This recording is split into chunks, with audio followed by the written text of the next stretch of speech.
Hello, everybody. It's another edition of Unbreakable, the podcast. Look at me all geared up like Westchester. Go Golden Rams. Tom Petty. I know somebody else dropped the album last night overnight, which we'll talk about. But I had to play a little Tom Petty because it was 9 years yesterday we lost Tom Petty. Down a Dream. One of my favorite Tom Petty songs.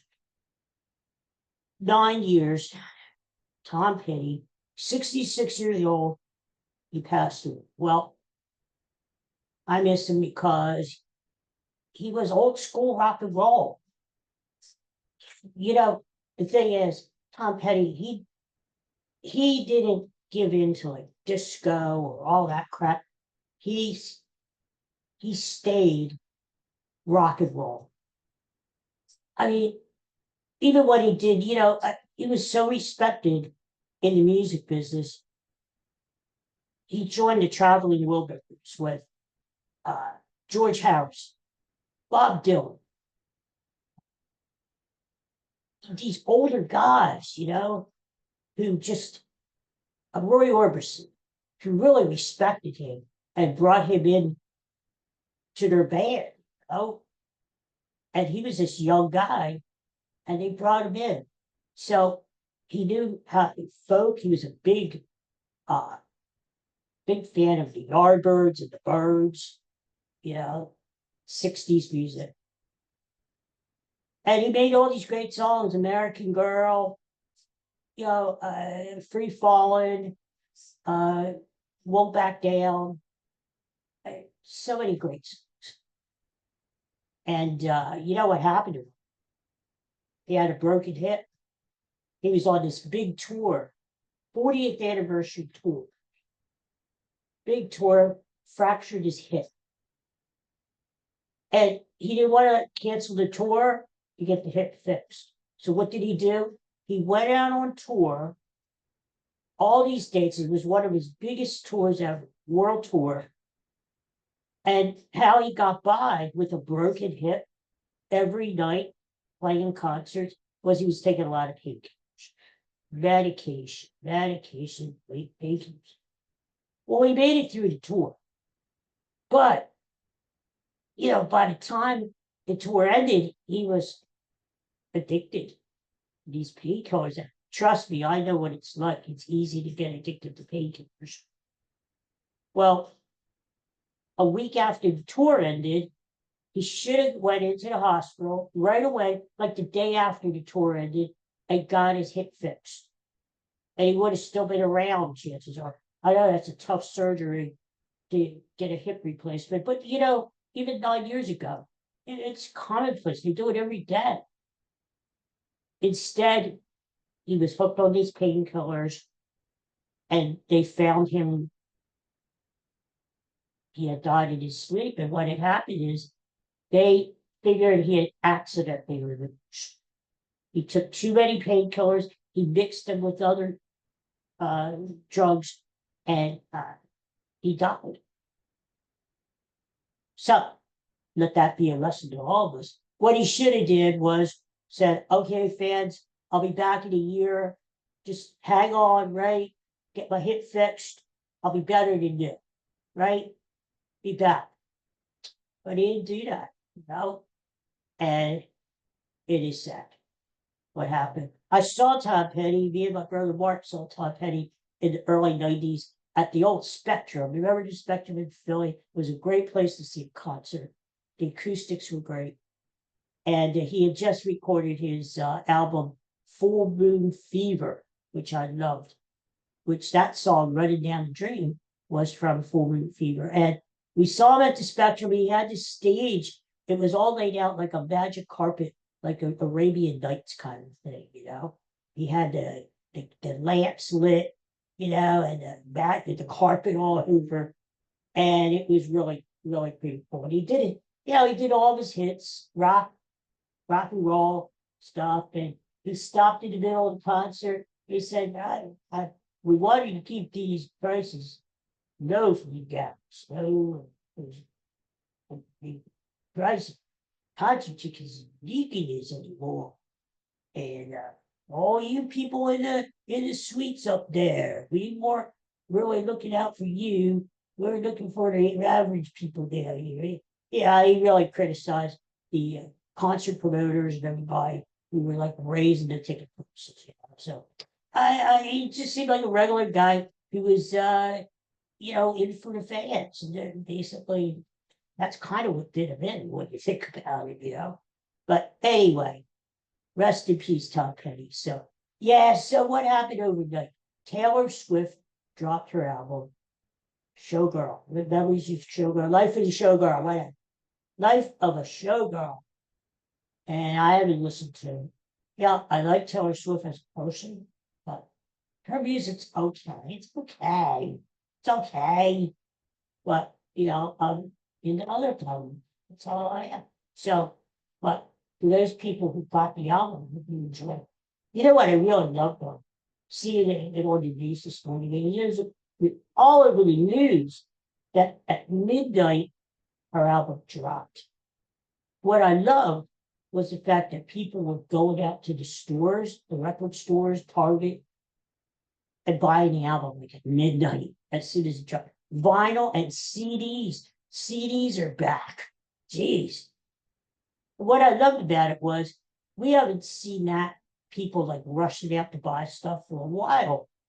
I think that the last time I remember was like, well, other than Taylor Swift album, like Harry Potter books. Remember when all these books came out for Harry Potter and the fans would go out at midnight and buy a new Harry Potter book and you line up outside the store, even if it was cold outside, and they would go in and buy Harry Potter books.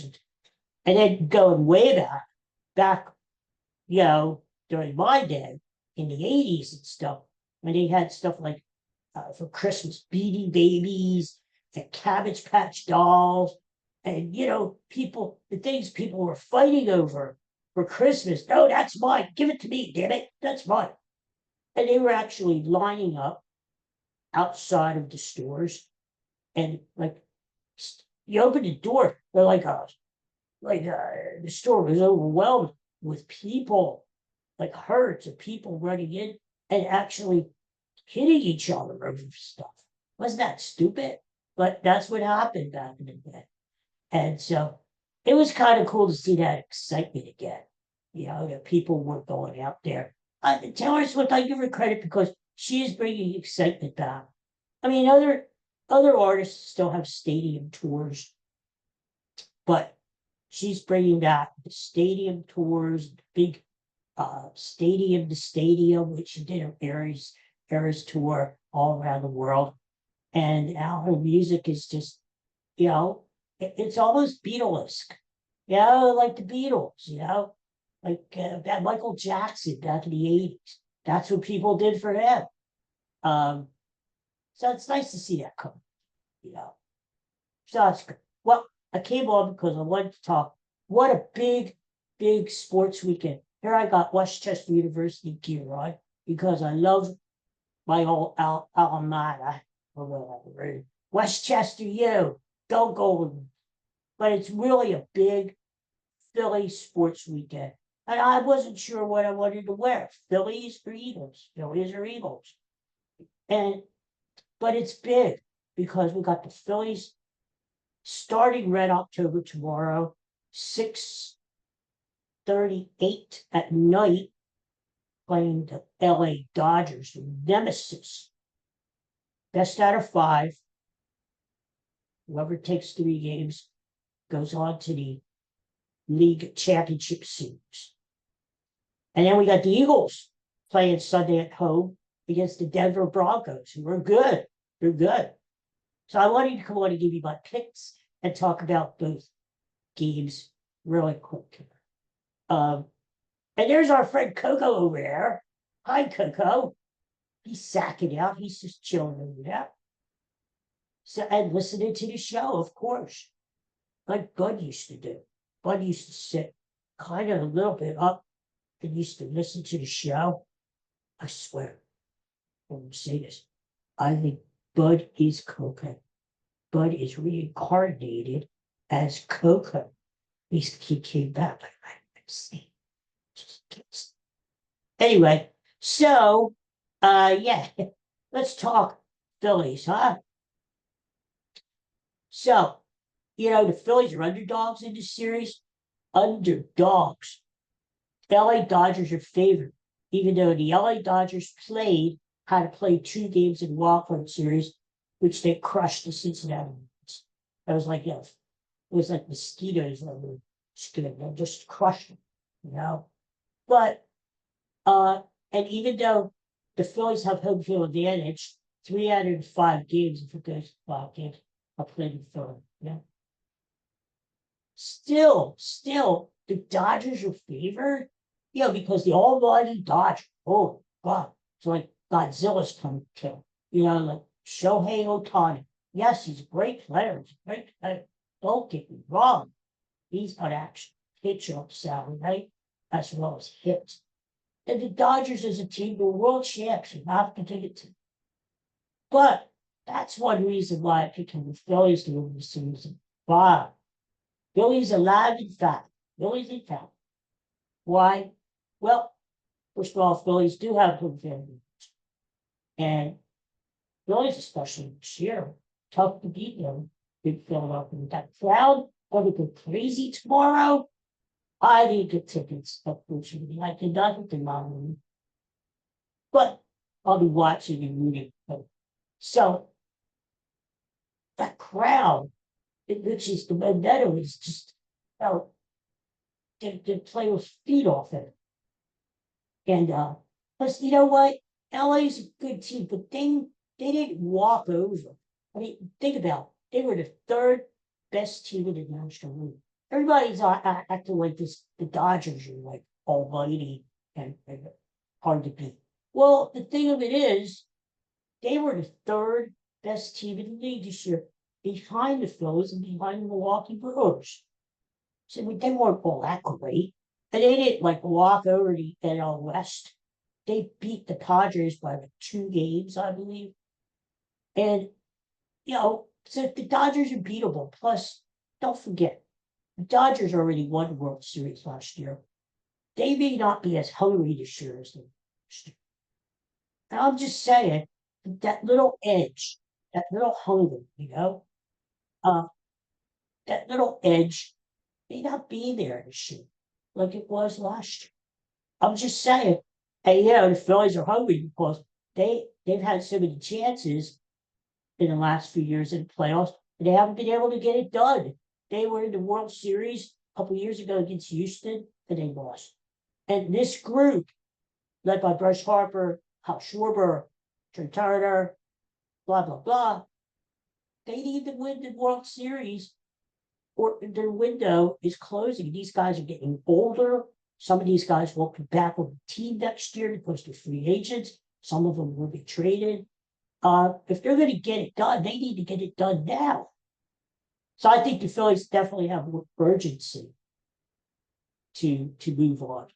Not that the Dodgers don't want to win, don't get me wrong, but I just think the Phillies have a little more hunger. They have home field advantage, and they've had rest. Now, the debate will go on. Was it better for the Dodgers to play those 2 games and then get a couple days rest and then come to Philadelphia, still with momentum on their side? Or was it better for the Phillies to have 6 days off, right? Play that inter squad game that they did on Wednesday and rest up a little bit, heal up a little bit, and get ready for the big series to play. Which is better? Well, we're going to find out, but I like where the Phillies are. Yeah, it was kind of a tough draw. The first team you have to play is the Dodgers. You would expect to play the Dodgers in the league championship series, right? But that's the way the cookie crumbles. That's the way it felt, right? So you're going to have to beat them anyway to get to the World Series. So get it over with, beat the Dodgers now at 5, and move on, right? Christopher Sanchez has been great this year. He's pitching tomorrow against Ohtani. And here's the thing, nobody's mentioning. I read this once from Corey Simon, the young guy who covers the Phillies. I have to give him credit. He pointed something out yesterday to me. Listen to this. The Dodgers may have made a tactical error before this series even started. Why? They pitched Shohei Ohtani against the Phillies 2 weeks ago. Shohei Ohtani had never, ever pitched against the Phillies before. Now, he pitched 5 innings and he was great. No hit ball. In fact, I remember when the Phillies were out there in LA, they pulled Ohtani, and it was a Sunday afternoon. They pulled Ohtani, and the LA fans started booing because Ohtani had a no hitter. Well, they just wanted Ohtani to get to work in. The Dodgers should have never pitched Ohtani that day. Why? Because even though the Phillies couldn't touch Ohtani, they had a look at him. They had a look at Ohtani. And now he's not a surprise. Now they know what to expect. Now they know that tomorrow he's got an electric fastball. Ohtani can throw like 100 miles an hour if he wants to. And he's got that devilish splitter or forkball or whatever you want to call it, that a lot of the Japanese players have. And you got to lay off that forkball because he buries it in the dirt. They can't fish after it. They can't chase after it. They have to make Ohtani throw strikes. And even if it's 100 mile an hour fastball, if you know a fastball is coming, a professional hitter like a Kyle Schwarber or a Bryce Harper or a Trey Turner will hit the freaking 100 mile an hour fastball. So I agree with Corey Simon. I think the Dodgers made a technical miscue. They knew that there was a good chance they would end up playing the Phillies in the playoffs this year. They had to know that the Phillies had never faced Shohei Ohtani as a pitcher before, ever. And now, in a kind of a meaningless game, because the Dodgers just about had the NL West wrapped up, and the Phillies had the NL East just about wrapped up too. In a meaningless game, they show Ohtani. They show Shohei to the Phillies. So I don't know if that's going to be a big deal or not, but they got to look at it. And even though they didn't get any hits out of them, they know they have a football game. So let's see if that comes into play tomorrow, right? Personally, I think Ohtani, unless they knock him out early, which I hope they do, I think Ohtani's going to pitch a good game. I think he's going to give him 6-7 innings, and he's going to strike out about 7 guys. But I think Christopher Sanchez is going to do the same thing. I think he's going to give the Phillies 7-8 innings, and he's going to strike out 70 guys, and it's going to be a low-scoring game. I know that the line is under 7.5. I would take the under because I see the Phillies winning 2-1, 3-1. You know? So now let's see what happens. But I think the Phillies have to play solid defense. And they're better with Harrison Bader in center field. He gives them not only a lot of energy and enthusiasm and excitement, he can hit, and he plays a hell of a center field. Gold Glove caliber center field, which the Phillies really haven't had. So Phillies are strong now up the middle, and you had Brandon Marsh, who's been playing great. I have to give him credit. You get the Castellanos in there, or Max Kepler tomorrow in right field, whatever. Harper, Stott, Turner, Bone, Realmuto. These boys, unless they choke again, like they have in the playoffs and before, these boys are going to be ready. They knocked Ohtani out of the game. The Dodgers bullpen isn't that great. I mean, that's the key to this series, to me. Get to the Dodgers bullpen. Because if you can knock Ohtani out, or Blake Snell on Monday, who's great, he's been pitching great. The last time the Phillies were in LA a couple weeks ago, he totally shut them down. you could get Yamamoto, who they're going to face in LA in game 3.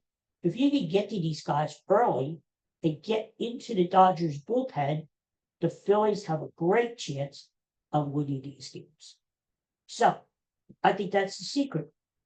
You got to be aggressive but smart. Phillies get a walk, Phillies get a hit, they get a guy on base. Stop with the base running mistakes. They've been doing that a lot lately. Use the momentum at the bank, feed off of it, have big rallies, and take it to the Dodgers. Damn it. Don't lay back. Don't be passive. If you have a chance to steal a base or take an extra base, do it. Take it to the Dodgers. That just adds on to the crowd's enthusiasm, excitement. Like me, I'm here, I'm almost pissed my pants. But anyway, I picked the Phillies in 5. I think they definitely win game 1 tomorrow because Christopher Sanchez is better at home. Interesting. Phillies are favorites tomorrow, but underdogs in the entire series. That tells you something. Tells you that the Phillies are going to win tomorrow, but lose on Monday and lose when they get back to LA. I don't necessarily agree with that, but it does tell you something. So that's my Phillies. And have you been following the rest of the baseball playoffs? Very interesting. The Yankees dispatched of their evil rival Red Sox, and now they're going up to Toronto to play best out of 5 with the upstart Blue Jays. I don't know how I feel about that. The Blue Jays are hurt. They have a lot of injuries. And yet, I'm not crazy about the Yankees either. I don't know. The series I like, the Detroit Tigers are going out to start their series in Seattle against the Mariners. And I like the Mariners. I think the Mariners are going to get to the World Series and face the Phillies. But it's not going to be easy for the Mariners because they're going to have to face Tarek Skubal maybe twice in the series. And as we saw when he pitched against Cleveland in game 1 of the wild card series, he struck out 14. He's a tough dude. It's going to be tough for this. And Seattle strikes out a lot. That might be, if I give you any prop bet on baseball this week, take Tarek Skubal. I don't know if he's pitching tomorrow or game 2. Take him over on strikeouts because not only will he be in the game a long time because it's a playoff game and he's going to be ramped up like he was the other day when he got 14 strikeouts. Seattle strikes out a lot. They're near the bottom of baseball in striking out. So does Detroit, too. So you can see a lot of strikeouts both ways. But I would take Tarek Skubal over his strikeout total whenever he pitches. And in the National League, if the Phillies get by the Dodgers, or when the Phillies get by the Dodgers, they will play either the Milwaukee Brewers or the Chicago Cubs. The Cubbies got by the Padres, and they're up in Milwaukee starting their series tomorrow. I like the Cubs, even though Milwaukee had the best record in baseball. I don't know. There's something about that team. I just don't care for it. I don't like Milwaukee. I think they're going to lose this series. I think Chicago's going to go up there and split this weekend and go back to the friendly confines of Wrigley Field and take care of the Brewers, the Brewer Crew. I think the Cubbies make it to the National League Championship Series and play our Phillies. How do you like them apples, huh? Huh?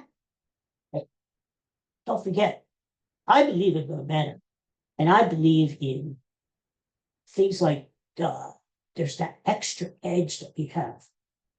Ryan Sandberg died this year from the Cubs. He was beloved with the Cubbies. Great player. Oh my God. Lousy manager. Oh, he sucked when he was with the Phillies, but great player. And the Cubbies are sort of the Cub Nation, the fans, and based on whatever. They are just drawing on his inspirations. That could come into play too, you just never know. So that's my pick. Cubbies, Phillies, National League Championship Series, Mariners, and I'll say the Yankees. Mariners, Yankees in the American League. Okay. Go Phillies tomorrow. I can't wait. I can't wait. I'll be watching it. Oh my God. And then we have the Eagles. Eagles, 1 o'clock, another 1 o'clock game on Sunday, which I love. At home. Beautiful weather, both, by the way, for both of these games. Like 82 degrees tomorrow, like a mild early autumn day. And then 82, 83 again on Sunday. No humidity, just a beautiful, beautiful weekend here in Pennsylvania. Eagles playing the Denver Broncos, and the Broncos are good. Don't get me wrong, the Broncos are good. Of course, our Eagles are Super Bowl champs and undefeated this year, 4-0. Can the Eagles keep it going? Eagles are favored by 3.5. 3.5. Now, surprisingly, a lot of people are playing Denver. Why? Denver's got a good team. They showed it Monday, though. They destroyed Cincinnati, but that's Cincinnati. Come on. They're playing the Eagles, damn it, on Sunday. Plus, don't forget, Denver, it's never a good thing when a team plays on Monday night and then they have to travel and play Sunday. Short week. That's one less practice day that they get in. So it's never a good thing. I like the Eagles on Sunday because they're playing at home. They rarely lose at home. Jalen Hurts rarely loses the home game. But don't forget, the Eagles have won 20 out of 21 games. 20 out of 21 games. That's not brought up enough by the media. Don't think about it. The last 21 Eagle games, regular season, playoffs, Super Bowl, the Eagles have won 20 of them. That's amazing.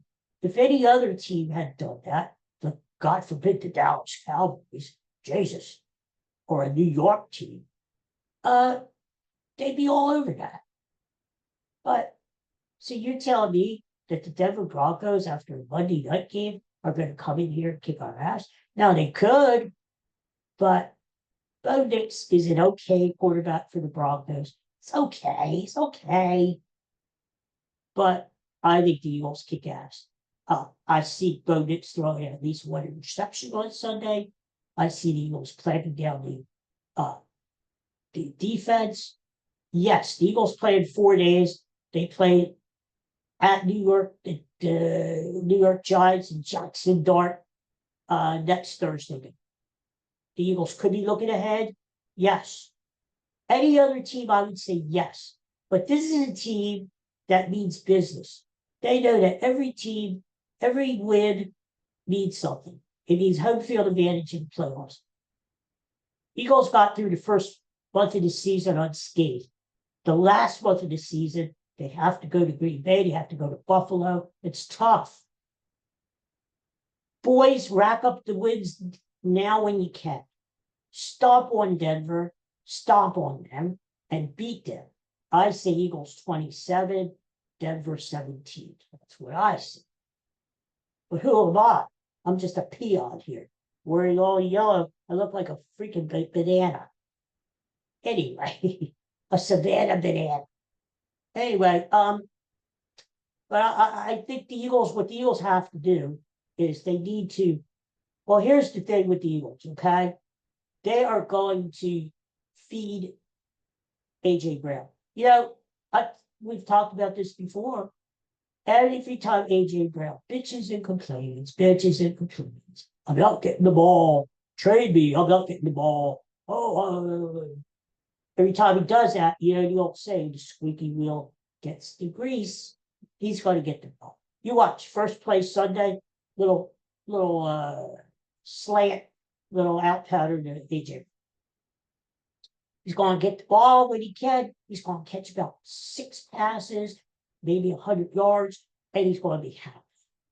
AJ touchdown, and he's going to be happy for the week. And then next week, when they play in New York and he doesn't touch the ball, I'll pitch again. That's the way AJ Brown is.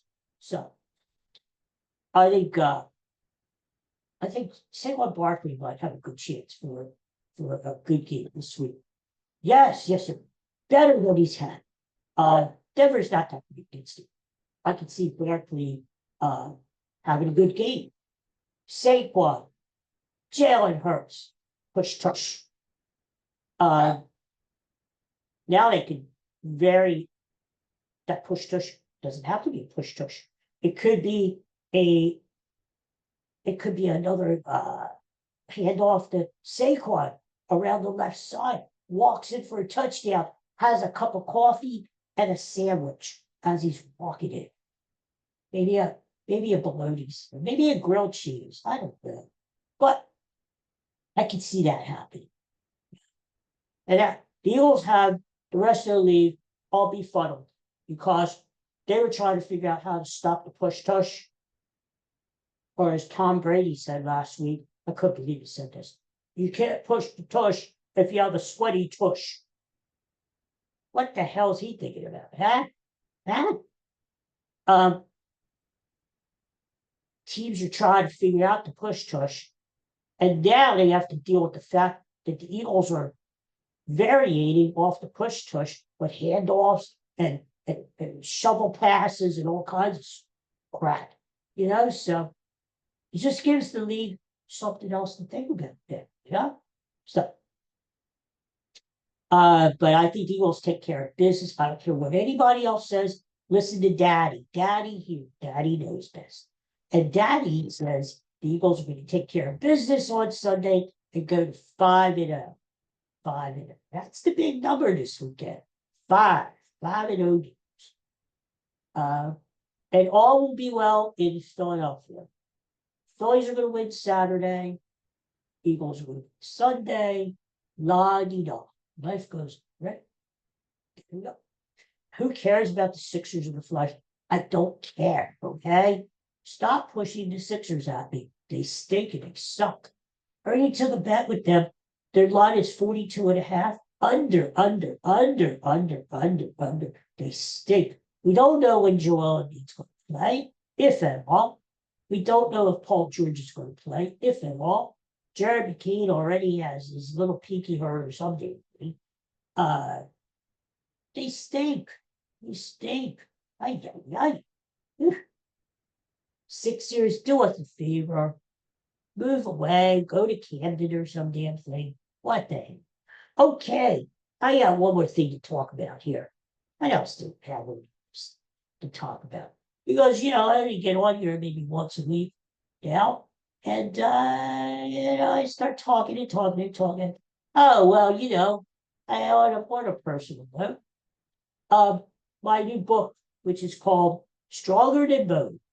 Stronger like bull. Stronger than bone. It's gone live on Amazon. Now, eventually, it'll be all over the place. It'll be at Barnes & Noble, Goodreads, wherever you get your fine books. But it's gone live on Amazon, and you can go on there and pre-order it. In fact, I recommend that because the price is only $2.99 now. You can only get it digitally. So you'll get it on your phone, you'll get it on your iPad, Kindle, on your PC. If it sells well, which I hope it does, then maybe it'll be picked up as hardcover. Would that be nice? A paperback? Oh, God. Right now it's digital and it's only $2.99. Now get it while it lasts because publisher told me that as of like November the 7th, when it's actually released and you can read it, the price will be going up. I don't know what the price will be. Still reasonable. But get it while it's hot. $2.99. Go to Amazon, look for the book. It's called Stronger Than Bone. The link is on my X account. It's on Facebook. Just look for me. But only. And I think you're going to enjoy the story. It's a story full of hope. And it's going to help anybody out there who needs a little bit of hope. And maybe somebody who's facing a challenge in life. I'll give them a little spark, a little inspiration. Hopefully help you through the tough times, right? So there you go. So please look for it. And I'm all excited. Right? I haven't peed my pants yet, but I'm all excited. And, things are happening. Meanwhile, you know, I'm doing stuff for this book, but I'm writing a new short story. And I'm almost done with the draft. And I can't wait. I can't wait to finish this one because I think people are really going to like it a lot. I've done short stories since July, but and some have been accepted.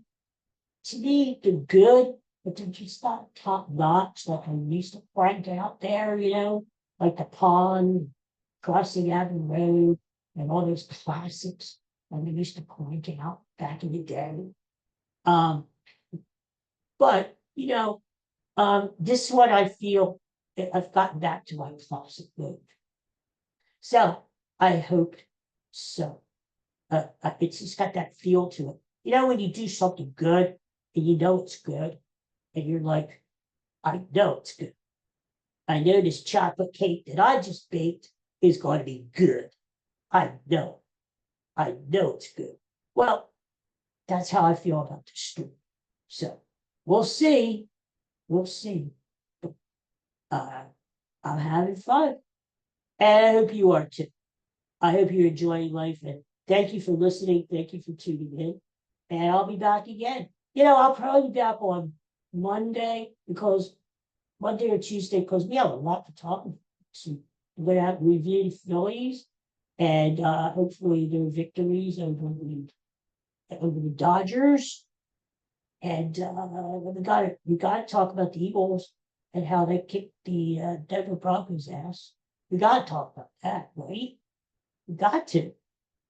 And whatever else comes up in life, because that's why we're here. We could just have some fun and help everybody smile. And don't forget this weekend, the two bets I would definitely take Phillies tomorrow. Definitely AJ Brown Sunday. They're going to give him the ball because he's bitching and complaining. Take the over, AJ Brown. I think he's going to have a big game. There you go. The Tarek Skubal, Detroit Tigers. I'm not sure yet. If he pitches game 1, which is Saturday, take him over in strikeouts. If he pitches in game 2, take him over in strikeouts because he's an animal. He's a beast. I wish the Phillies had him.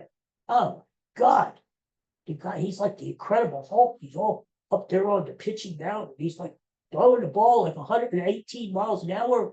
And it's like he's one of these big, he reminds you of one of these big farm guys, farm boys, who goes and he just picks up the bale of hay, and no problem, one hand, like a tray, like he's holding a tray of food, and he's just throwing it all over. See that? He's a beast. I was lucky to see Tarek Skubal pitch this summer when the Tigers were in town to play the Phillies. He pitched against Zach Wheeler. Get this. Tarek Skubal against Zach Wheeler. How's that for a matchup? Both of them, I couldn't believe my eyes. Both of them had 10 strikeouts. It's really tough. No matter how good of a pitcher you are, it's tough to get 10 strikeouts in a game. Not every pitcher does it. And both Zach Wheeler and Tarek Skubal had 10 strikeouts in that game. Tigers eventually won that game. But he is an animal. He's a beast. So look for him. Seattle strikes out a lot. Take the over and strikeouts. Bye, everybody. Peace and love. Go Eagles, go Phillies tomorrow. And I'll talk at you and with you soon. Take care.